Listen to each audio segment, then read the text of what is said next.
When restringing a guitar, first of all, you want to take the strings off. You do this by unwinding them clockwise. This will give the string slack, and then you unwind it around the machine head, and you poke it through the saddles and out the back. Now, sometimes they don't have this hole here, so you're going to have to take this saddle off, or this plaque off with a screwdriver. And then, once you've got all the strings off, you poke the string back through the hole, going E, A, D, G, B, E. You do this one by one, and it should come out of the saddle. For the E string, when it's pulled through, you want to pull it onto the saddle, making sure it stays in place, and through the nut and through the machine head, pulling it as tight as you can. You then put your finger on your first fret, when it's still tight, and pull it back 1.5 frets. This will give it slack, and this is like, the slack is what creates the winds around the machine head and keeps it locked in. Now you will then want to tighten it up, and before you start tightening it up, you want to create a kink in the string at the end of the machine head, and then you tighten it up, and as it tightens it up, you want to keep your finger firm in place. This stops the string flapping around and actually makes it wind up. When it starts getting tight, if you place your thumb against the string around about here, the string will wind downwards, and this is ideally how you want your string to be winded. To check the intonation of the guitar, you will want to check the pitch of the open string and the pitch of the string on the 12th fret with a tuner. I don't have a tuner, so I can't show you how to do this.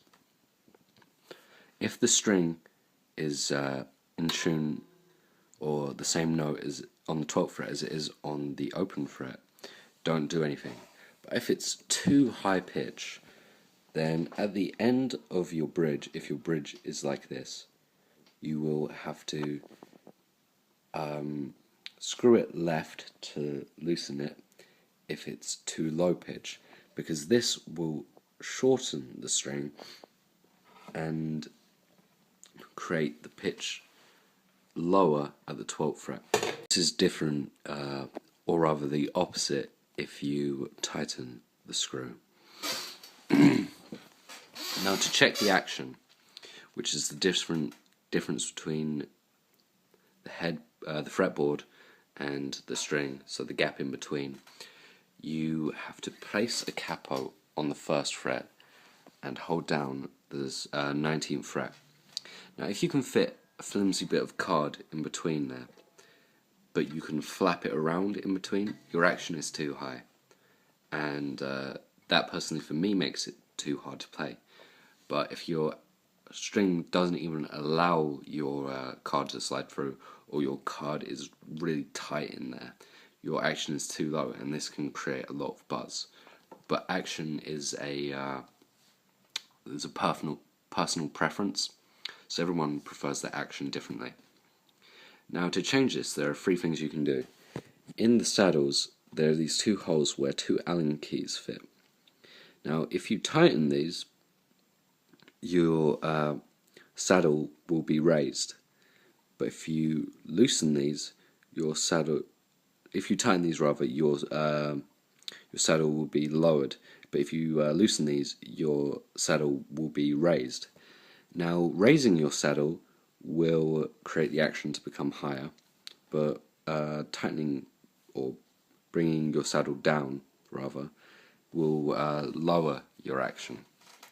And the other way is by either taking your nut off and sanding it down if your action is too low, or high rather, and changing your nut if your action is too low already. Now, the last way is tightening or straightening your truss rod. Now, the truss rod runs all the way down the neck to the headstock, and is located either at the headstock or the body. To adjust it, you take an Allen key and you twist it left to allow the string tension to affect it more, or to straighten it by twisting it right. Straightening it will do pretty much what it says, it will straighten it, and loosening it will cause the bend to curve up a little bit.